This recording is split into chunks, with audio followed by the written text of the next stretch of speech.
શ્રાવણ માસ મહાત્મ્ય પહેલો અધ્યાય। શૌનક મુનિએ સૂત મહર્ષિને પૂછ્યું, હે મહાભાગ, મેં તમારા મુખથી ઘણા આખ્યાન સાંભળ્યા છે, પણ હજુ તૃપ્તિ નથી થઈ। હજુ પણ સાંભળવાની ઈચ્છા થઈ છે। તો હવે તમે મને એવી કોઈ કથા કહો કે જેના શ્રવણ કરવાથી બીજું કાંઈ સાંભળવાની ઈચ્છા ના રહે। ત્યારે સૂતજી બોલ્યા, હે મુનિ, તમારા કહેવાથી હું પ્રસન્ન છું, અને તમે બધા મુનિઓ માટે કોઈ પણ વાત મારા માટે ગુપ્ત નથી।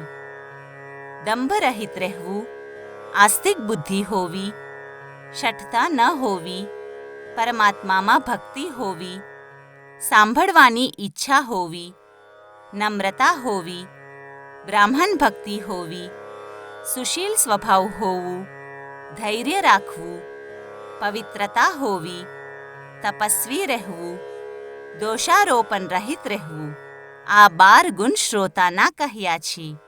આ બધા જ ગુણ તમારામાં છે, જેનાથી હું પ્રસન્ન છું। હવે તમને હું તત્વવાત કહું છું। એક વખત દેવાધિદેવ ભગવાન શંકરે સનતકુમારને કહ્યું, હે સનતકુમાર, હે સુવ્રત, હે બ્રહ્માના પુત્ર, તમારી સેવા ભક્તિથી હું પ્રસન્ન છું। હું તમને અત્યંત ગુપ્ત વાત કહીશ। 12 માસમાં શ્રાવણ મહિનો મને અત્યંત પ્રિય છે।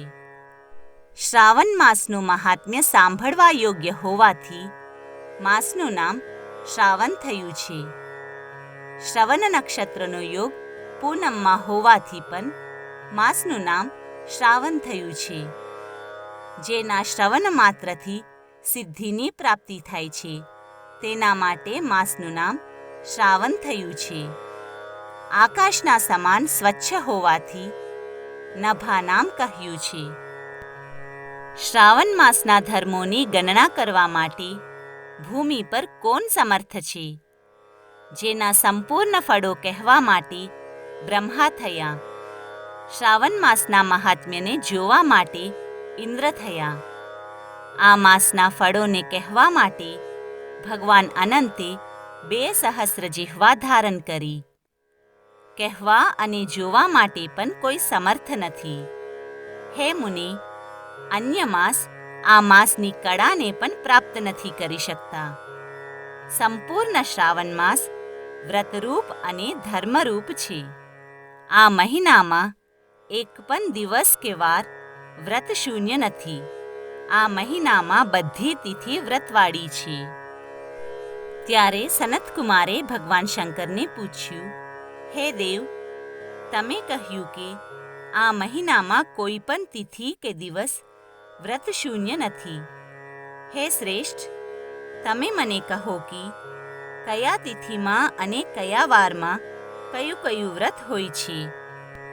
એ વ્રતના અધિકારી કોણ છે? દેવતા કોણ છે? પૂજ્ય કોણ છે? પૂજન સામગ્રી શું છે? પૂજાનો સમય શું છે? વિધિ શું છે અને એનું ફળ શું છે?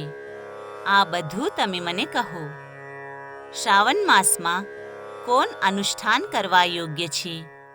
કયા કારણે શ્રાવણ માસ પવિત્રતમ કહેવાય છે અને તમને શા માટે ખૂબ જ પ્રિય છે?